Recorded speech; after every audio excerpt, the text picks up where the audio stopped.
Mr. Sack, Steve, of course, great second baseman of the Dodgers in the 80s, played for Tommy. Sad day here, but boy, I'll tell you, Steve, 88, he was a ball of laughs. Give me some thoughts on that year for a sec. Go ahead.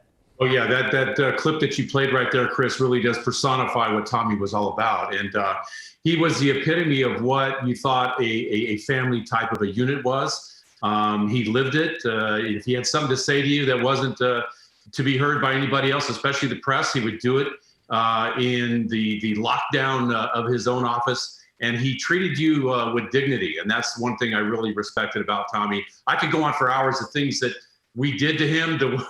We treated him like a plebe coming out in college at times. But at other times, he knew really where to draw the line. And he was a great manager. Wow, so he knew when to be the boss. Interesting. How about X's and O's, Steve? I mean, a lot of people, kind of look at Tommy as the rah-rah type and maybe a little short.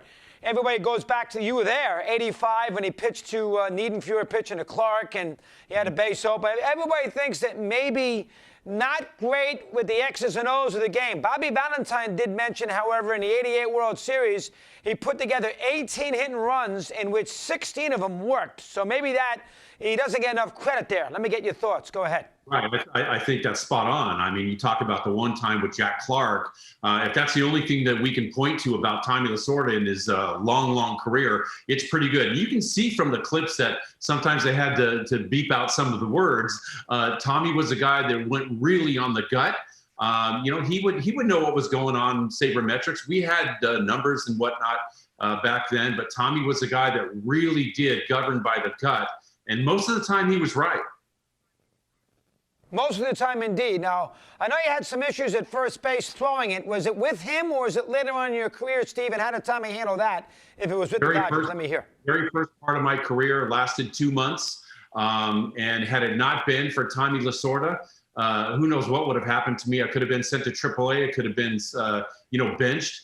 But he told me long after this was all done, he said, the reason I never took you out of the lineup, never did, he says, because I know that it would have crushed your confidence. So Tommy knew what it was like to be on the softer side of things. He knew about people's feelings, and he knew that I was going to battle through this if I was just given an opportunity to do it. And through the grace of God and a lot of hard work and the backing of Tommy, I was able to gut through that and went on to play another 14 years in the big league. So thankfully, I had him as my manager.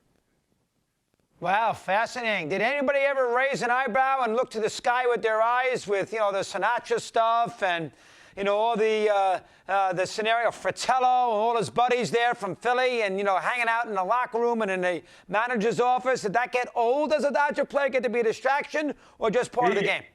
You kind of expected it with Tommy, but there's times where, I guess you'd have like Rickles would come up to you after a tough game and say something. There's a time or two I would like to hit him with a short right hand and the chops. But it was something that you kind of grew to expect. They were always there. And then for the most part, they were respectful. But when the game was over, it was time to eat and be with family. That's what Tommy was like. And his office was always open.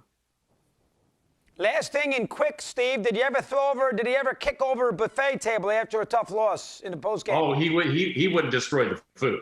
Come on now, Chris. The food was sacred in Tommy's office, but there's a couple times I saw him take the office apart. And if we had more time and a little less rating here, I could tell you some unbelievable stories that would just melt your heart. But for the most part, he was a great guy.